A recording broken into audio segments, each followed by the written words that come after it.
마태복음 11장 25절로 30절까지 본문으로 시작하겠습니다.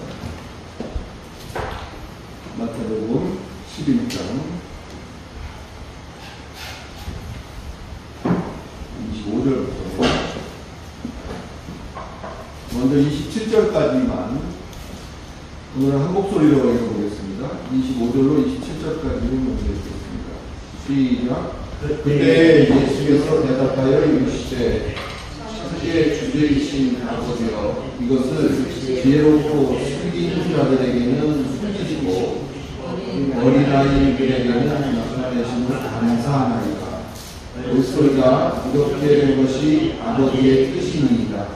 내 아버지께서 모든 것을 내게 주셨으니 아버지 외에는 아들을 아는 자가 없고 아들과 아들의 소원대로 예식을 받는 자 외에는 아버지를 아는 자가 없느니라.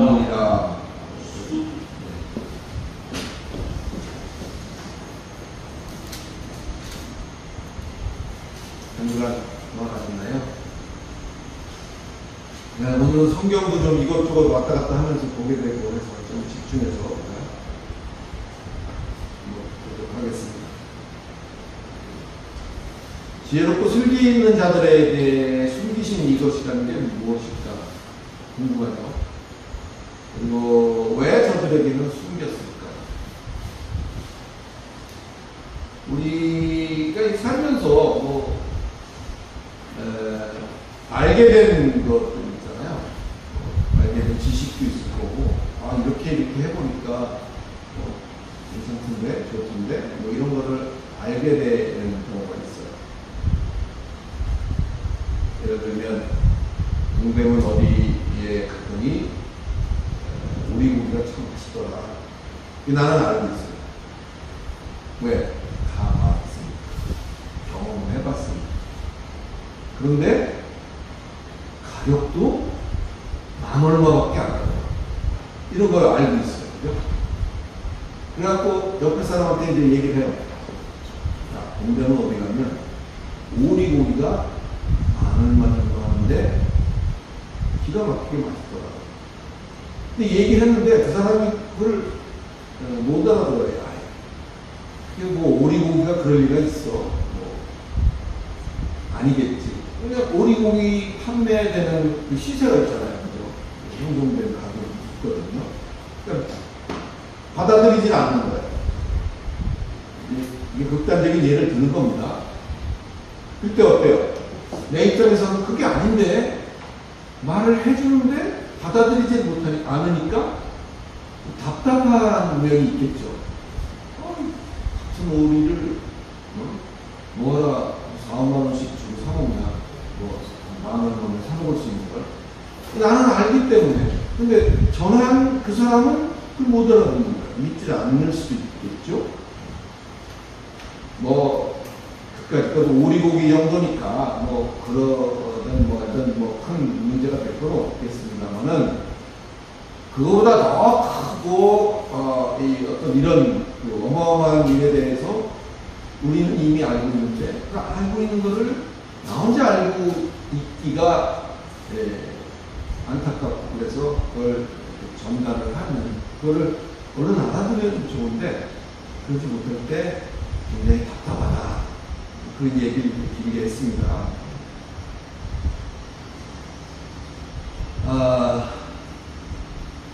이게 특별히 또 그것이 했던 일의 결과가 좋았던 것이었다면 더더욱이나 좀 안타까움이 더하겠죠. 복음도 예외가 아니죠. 복음이라고 누구나 다 알고 있는 건 아니겠죠.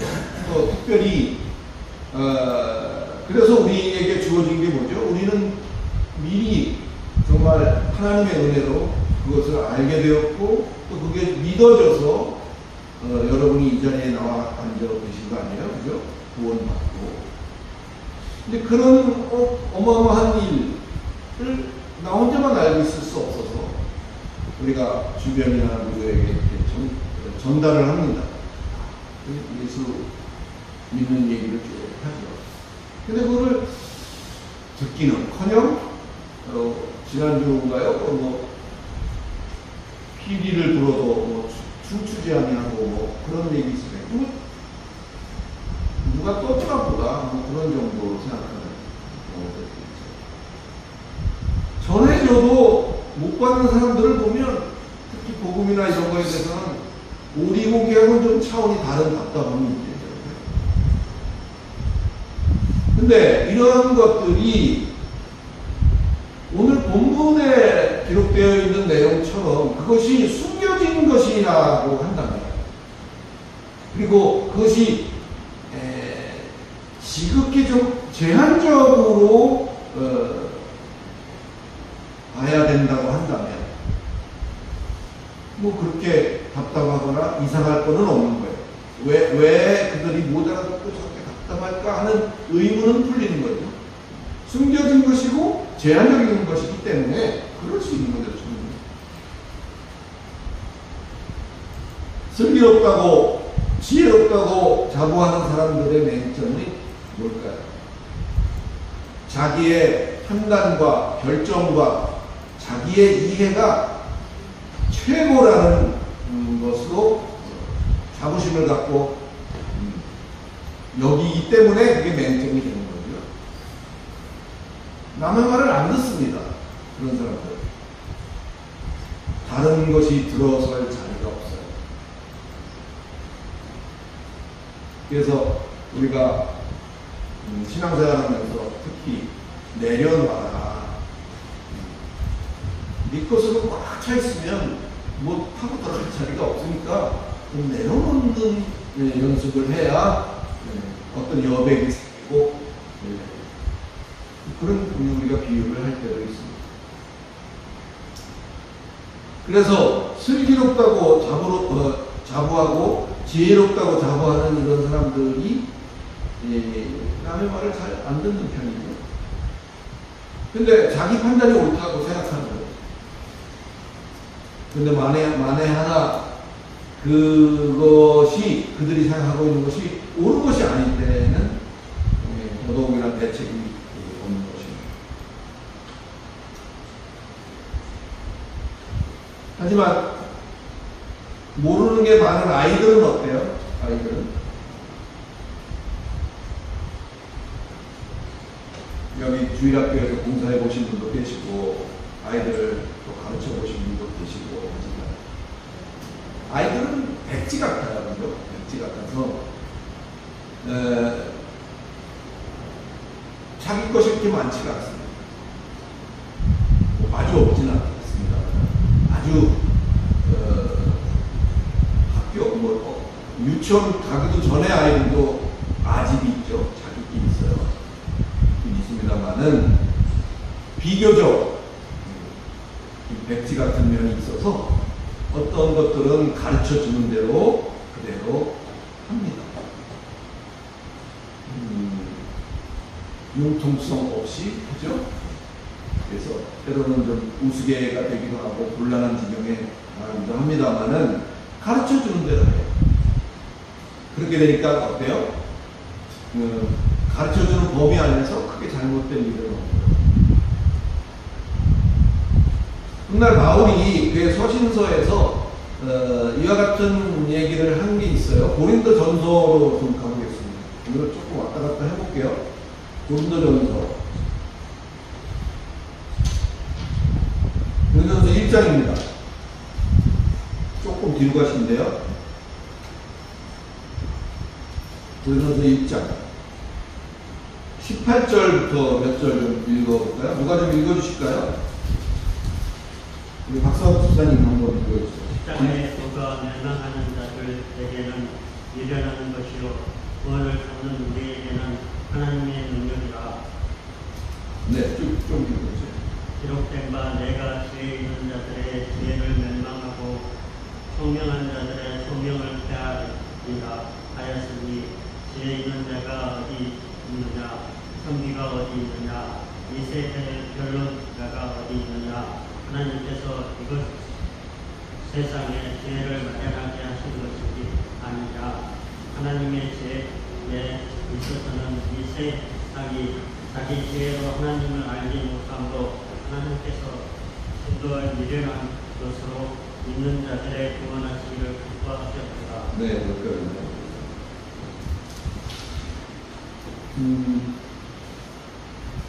하나님의 지혜에 있어서는 이 세상이 자기 지혜로 하나님을 알지 못함으로 하나님께서 전도에 미련한 것으로 믿는 자들을 구원하시기를 기뻐하셨다. 당시에 그 바리새인과 서기관들이 굉장한 인텔입니다. 많은 것을 알고 있고 배웠고, 그래서 또 그들이 많은 사람들을 가르치는 위치에 서 있어요. 선생의 위치에 서 있습니다만, 그런 아주 참 인텔리들이라고 할 수 있는 그들을 아무것도 모르는 이제 막 아이하고 비교한다는 것은 사실은 아주 폭탄적인 그런 표현이고 비유입니다. 그들 입장에서는 굉장히 자존심 상하는 일. 그러면서 바울은 고린도에 있는 그 성도들에게 보낸 서신을 통해서 세상의 어떤 지혜도 부질없는 것이다 라는 얘기를 우리에게 말해주고 있는 것이 오늘 박 집사님이 읽어주신 고린도전서 1장 18절부터 몇 절의 얘기입니다.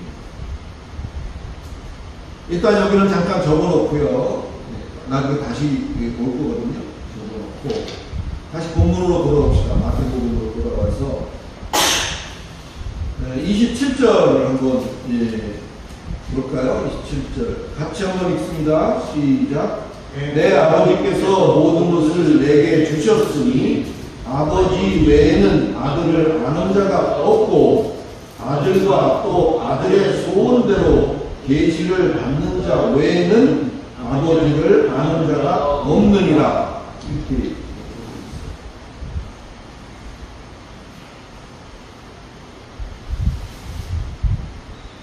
여기 옛날 버전으로 말하면 여기 뭐라고 되어 있냐면요. 한번 그거를 눈으로 보시면서 옛날 버전을 제가 읽어드릴게요.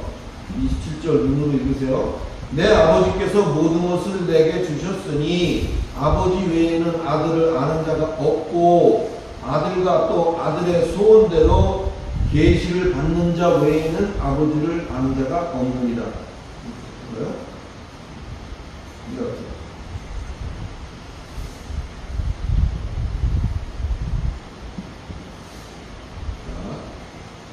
우리가 이 27절을 포함해서 오늘 읽은 본문들을 다룰 때 우리가 굉장히 조심해야 될 부분이 있어요.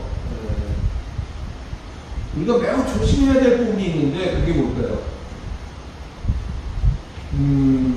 이것을 읽으면서 이것뿐이 아니라 실은 어쩌면 성경을 읽으면서라고 표현해도 과언이 아닙니다. 성경을 읽으면서 우리는 반드시 어떤 관점을 가져야 되냐 하면 삼위일체라는 관점을 가지고 성경을 읽고 접근해야 된다는 사실이에요. 굉장히 중요한 얘기입니다. 삼위일체. 삼위일체라고 오늘 처음 들어보시는 분 계세요? 혹시? 삼위일체라는 처음 들어봤다. 아니시죠? 대부분 여기까지 오실 때에는 삼위일체라는 얘기를 들어봤고 또 그것에 대해서 나름대로 이해를 했다고 본 거죠. 우리가 쉽게 이해할 수 있도록 우리 이해를 돕기 위해서 그냥 오늘 본문이나 또는 성경 속에는 아버지, 그 다음에 아들 뭐 이렇게 간단한 표현을 사용했습니다만은 그걸 보거나 들으면서 우리는 항상 이런 삼위적인 그런 인식을 가지고 이해하고 성경을 볼 필요가 있다. 굉장히 중요한 얘기입니다. 그게 아니라면 그냥 단순하게 아버지, 아들 이렇게만 인식을 한다면 어느새 우리가 대표적인 이단이라고 손꼽는 여호와의 증인하고 같은 주장을 하게 된 거고 그런 모습에 빠집니다. 여호와의 증인은 삼위일체를 부인합니다. 삼위일체가 없다고 해요. 성경에 어디 삼위일체란 말이 있냐? 성경에 삼위일체라는 말은 없습니다. 분명하게 말씀드리지만 그들 말이 맞아요. 삼위일체라는 이 단어는 성경에 나오지 않습니다. 그들은 나름대로 그래서 어떤 주장을 하냐면 제가 왜 아버지 또 그냥 아들 이것이 위험한 발상일 수 있다는 이야기를 지금 하는 이유는 아버지는 하나님이에요. 그들도 하나님이에요. 그들은 특별히 여호와라고 부릅니다. 여호와라고 부르는 것이 여호와의 증인들의 전유물은 아니에요. 하나님의 이름 중에 하나가 여호와죠. 스스로 계신 자 이렇게 말할 수 있습니다. 아버지라는 말을 그들은 하나님이라고 이야기합니다. 동일하게. 그리고 그것을 다른 말로 여호와라고 표현하고 전능자라고 얘기합니다. 하나의 이렇게 생각하시면 쉬워요. 왕입니다. 왕. 우리도 왕이신 하나님 이런 찬양도 부르고 또 그런 표현도 우리도 합니다만 하나님은 어떤 통치의 최고 통치자로서의 왕이다 이렇게 표현하죠. 문제는 예수에 대한 인식입니다. 예수를 왕자로 보는 거예요. 예수를 왕자로 본다는 것은 왕이신 하나님에 대한 문제가 아니라 예수는 지금 우리가 삼위적인 관점에서 볼 때 예수는 어떻게 우리가 설명할 수 있죠? 성자 하나님 이렇게 우리는 얘기를 합니다. 성부 하나님, 성자 하나님, 성령 하나님. 특별히 이 성령 하나님을 영이라는 것은 피조물이기 때문에 그것을 영이라고 표현해서는 좀 혼돈이 되지 않을까? 이런 관점을 가지고 또 다른 주장을 하는 것이 뭐 저도 옳다고 생각합니다만 성신 하나님 이렇게 말씀을 하시죠. 그래서 성부 하나님, 성자 하나님, 성령 하나님 또는 성령 하나님 대신 성신 하나님 이런 표현을 해서 삼위를 우리가 삼위 하나님, 삼위 개념 이렇게 얘기를 하는 겁니다. 그런데 그 사람들은 이걸 뭐라고 하냐면 아버지의 아들로 보는 거예요. 단순하게. 그러니까 왕의 아들은 뭐예요? 왕자죠. 네, 왕자. 그러니까 하나님은 왕이신 거 맞다. 그런데 예수는 왕의 아들이라는 거예요. 언뜻 생각하면 틀린 게 아니죠. 그의 아들이고 그렇게 얘기를 합니다만 말은 우리가 그렇게 하고 설명을 할 때 그렇게 쉽게 할 수는 있지만 우리의 개념 속에 잊지 말아야 될 것은 저들과 차별된 생각은 뭐냐? 성자, 그도 하나님이시다. 왕의 아들, 왕자인 예수가 아니라 성부 아버지 하나님의 또 다른 미인 성자 하나님이다. 이 인식이 우리는 늘 떠나면 안 됩니다. 쉽게 설명할 수 있겠습니다. 그리고 이들은 예수를 피조물로 봅니다. 피조물의 첫 번째. 그래서 추앙받아 마땅하고 존경받아 마땅한 경배받아 마땅한 피조물의 왕 대표. 이런 정도로 그들은 주장을 합니다. 그 아버지의 아들이 이제 예수다 이런 얘기죠.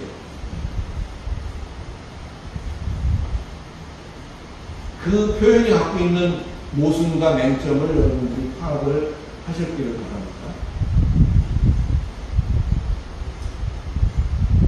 그 아버지의 부리는 영, 그것을 성령 이렇게 이들은 말합니다. 그 대신 그들은 성령이라는 용어를 사용하지 않아요. 보이지 않는 손, 보이지 않는 에너지, 보이지 않는 활력 이렇게 씁니다.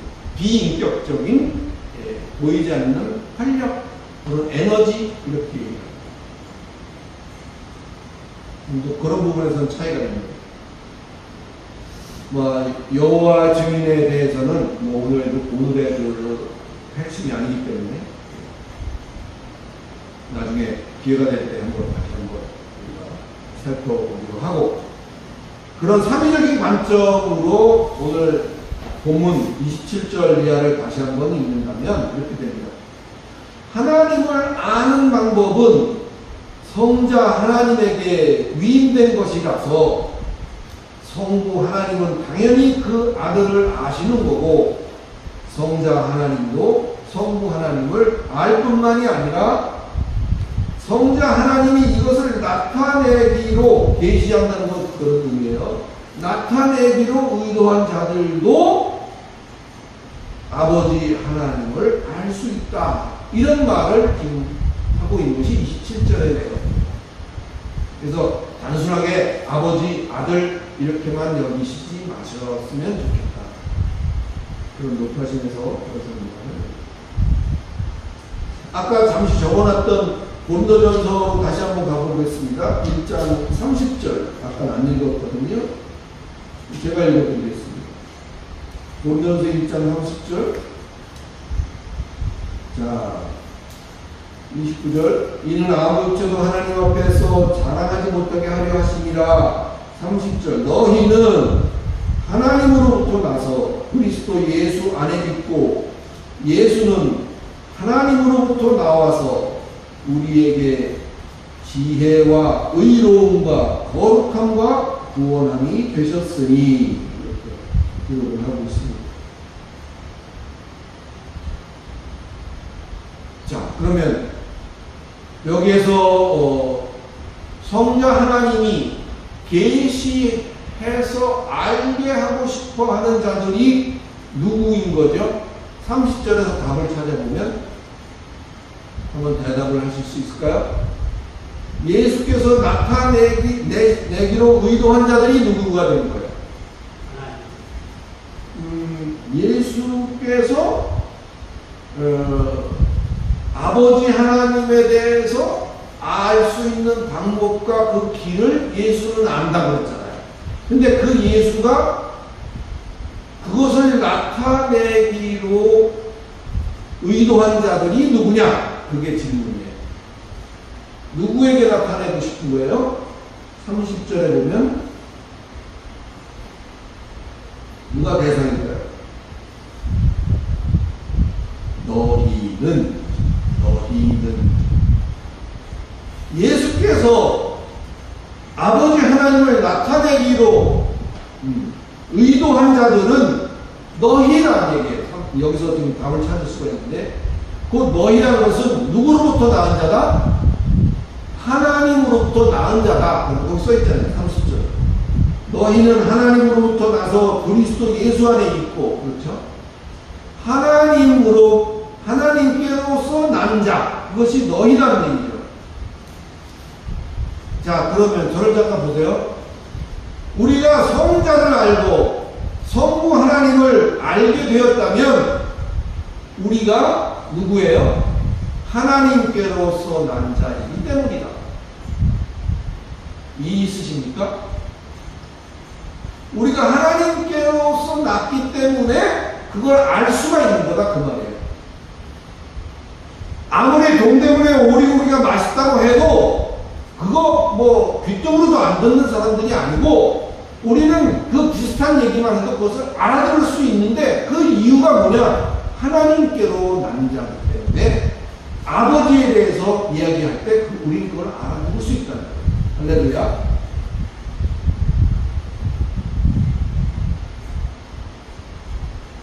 우리가 그걸 아는 것은 우리가 하나님께로부터 낳았기 때문이다.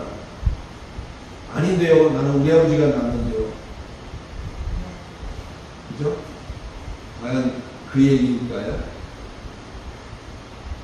그래서 우리가 성부 하나님에 대해서 아무리 말을 해줘도 모르는 사람은 하나님께로부터 난 자가 아닌 것이고 성부 하나님께 대하여 설명할 때 또 그것을 믿어지고 알아진다면 우리는 하나님께로부터 난 자다. 그것이 고린도서 1장 30절에 그런 표현으로 나와 있다. 그래서 만약에 우리가 그렇다면 여러분이 어떤지는 난 모르겠어요. 여러분 스스로에게 여러분이 물어보세요. 내가 아버지 하나님 성부 하나님에 대해서 이해하고 알아듣고 있다라고 생각하면 여러분은 누구다? 하나님께로부터 난 자. 믿으시기를 예수 그리스도의 이름으로 축원합니다. 이게 내 말이 아니에요. 내가 하고 있는 말이 아니에요. 히브리서 2장 5절부터 몇 절을 보면 성경에 그렇게 말하고 있는 거 제가 전달한 거예요. 히브리서 2장 자주 보던 구절입니다. 자, 히브리서 2장 5절부터 11절까지 5절부터 11절까지 제가 읽겠습니다. 하나님이 우리가 말하는 바 장차 올 세상을 천사들에게 복종하게 하심이 아니니라. 그러나 누구인가가 어디에서 증언하여 이르되 사람이 무엇이기에 주께서 그를 생각하시며 인자가 무엇이기에 주께서 그를 돌보시나이까. 그를 잠시 동안 천사보다 못하게 하시며 영광과 존귀로 관을 씌우시며 만물을 그 발 아래 복종하게 하셨느니라 하였으니 만물로 그에게 복종하게 하셨은즉 복종하지 않은 것이 하나도 없어야 하겠으나 지금 우리가 만물이 아직 그에게 복종하고 있는 것을 보지 못하고 오직 우리가 천사보다 잠시 동안 못하게 하심을 입은 자 곧 죽음의 고난을 받으심으로 말미암아 영광과 존귀로 관을 쓰신 예수를 보니 이를 행하심은 하나님의 은혜로 말미암아 모든 사람을 위하여 죽음을 맛보려 하심이라. 그러므로 만물이 그를 위하고 또한 그로 말미암은 이가 많은 아들들을 이끌어 영광에 들어가게 하시는 일에 그들의 구원의 창시자를 고난을 통하여 온전하게 하심이 합당하도다. 11절 거룩하게 하시는 이와 거룩함을 입은 사람들이 다 한 근원에서 난지라. 그러므로 형제라 부르기를 부끄러워하지 아니하시고 이렇게 기록을 하고 있습니다.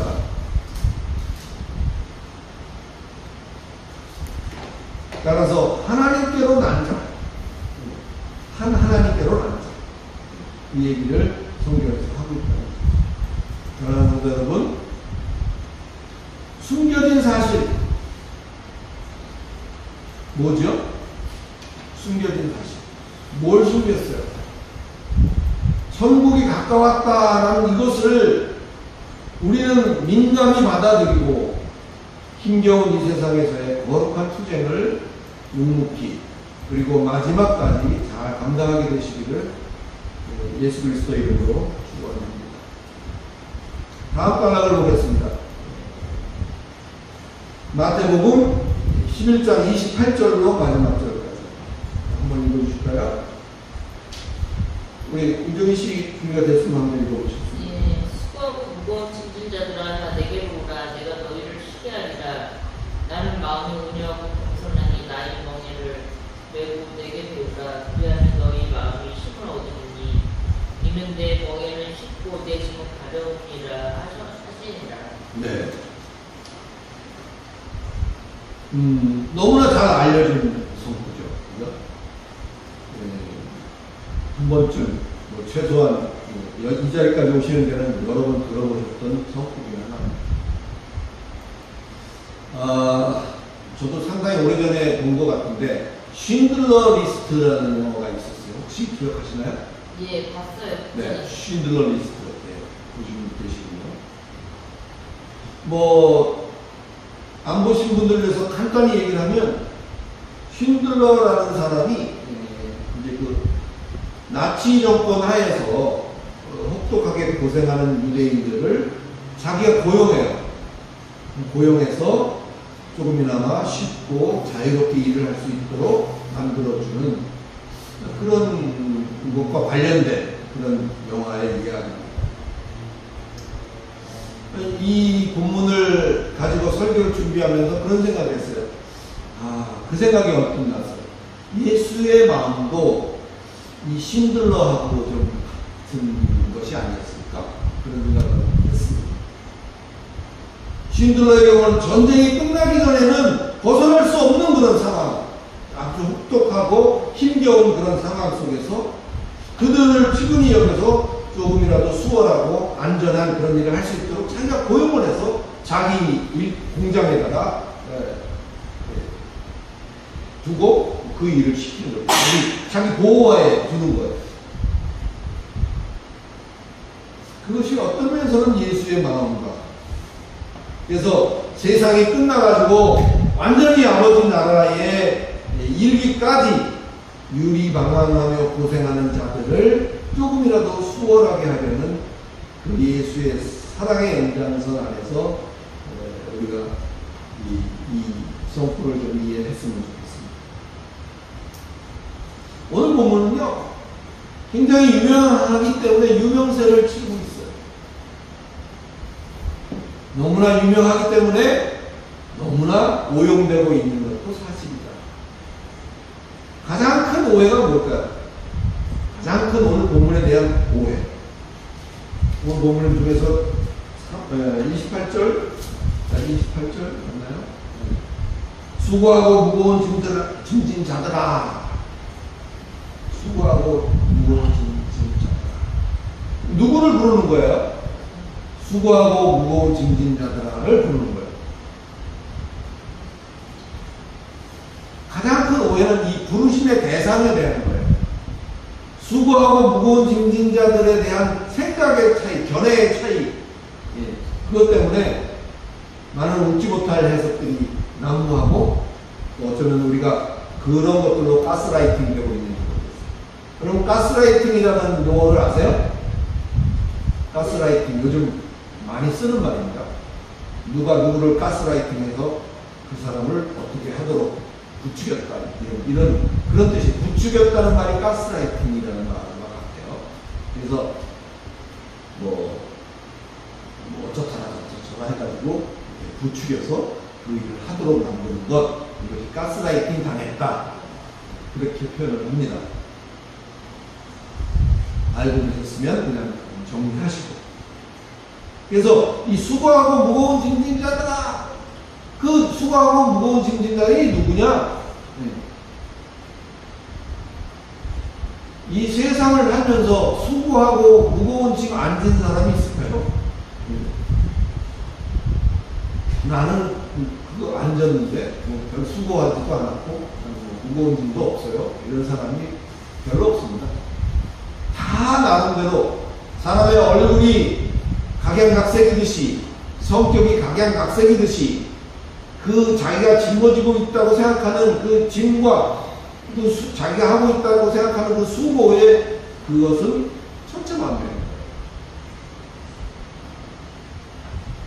그래서 고달픈 인생살이나 끝날 것 같아 보이지 않는 어떤 고생길에 있는 사람들을 부르는 말이에요. 이것이 수고하고 무거운 짐진자들아. 아니면 예수 믿으면, 예수 안에 들어오면 그런 수고와 무거운 짐지기를 더 이상 안 해도 된다, 이런 얘기일까요? 예수의 짐은 쉽고 가벼워서 이제 고생 끝, 행복 시작. 아니면 모든 걱정이, 근심이 다 해결된다, 이런 선전용 성구로 더 이상 좀 사용되지 않았으면 좋겠습니다. 누가복음 11장으로 한번 가보겠습니다. 마태, 마가, 누가죠? 누가복음 11장. 오늘 조금 왔다 갔다 합니다. 누가 빨리 쳤나? 누가복음 11장. 몇 절만 보겠습니다. 46절 한번 봐주세요. 누가복음 11장 46절. 먼저 찾으신 분이 한번 읽을 글 드리겠습니다. 이르시되 빨리 있을진저 또 너희 율법 교사여 자기 어려운 집을 사람에게 지우고 너희는 한 손가락도 이 집에 대지 않는도다. 네. 화 있을진저 이야기를 하면서 뭐라고 하고 있어요? 너희 율법 교사여, 율법사여, 옛날 버전에 그렇게 되어 있습니다. 지기 어려운 짐을 사람에게 지워놓고 너희는 손가락 하나도 거기 대지 않는 거예요. 거들어주지 않는 거예요. 짐만 지웠지 손가락 하나도 그 짐에 대지 않는 거예요. 이거를 지금 얘기하고 있어요. 그러니까 이 짐이라는 게 뭘까요? 이 짐은 율법 교사들인 서기관과 바리새인들이 지어놓은 짐인 거예요. 율법의 짐들. 율법의 짐. 결국은 율법 안에서 그게 율법을 지키는 것만이 최선인 줄로 알고 어떻게든 그거를 지켜보려고 아등바등 발버둥 치는 사람들. 그렇게 알고 있으니까 당연한 거 아니에요? 어떻게든 경건하게 살기 위해서 그 율법을 지켜보려고 그 율법을 지키며 살아보려고 발버둥 치고 있는 그런 사람들을 오늘 수고하고 무거운 짐 지는 자들의 대상으로 부르고 있다는 사실을 깨달으시기를 예수 그리스도 이름으로 축원합니다.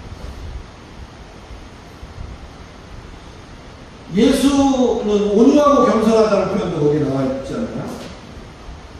나는 마음이 온유하고 겸손하니 나의 멍에를 메고 내게 배우라. 온유하고 겸손이라는 말도 좀 오해가 있어요. 뭐 예수가 성격 좋다는 얘기인가요? 그런 식의 정의가 된다면 굉장히 넌센스가 되는 거죠.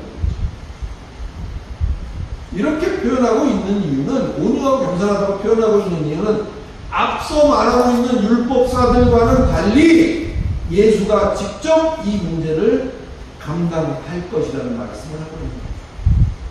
앞에서 말했던 율법사들은 그 짐을 그들에게 지어놓고 자기는 손 하나 까딱 안 하는 그런 상황에 비교되는 거죠.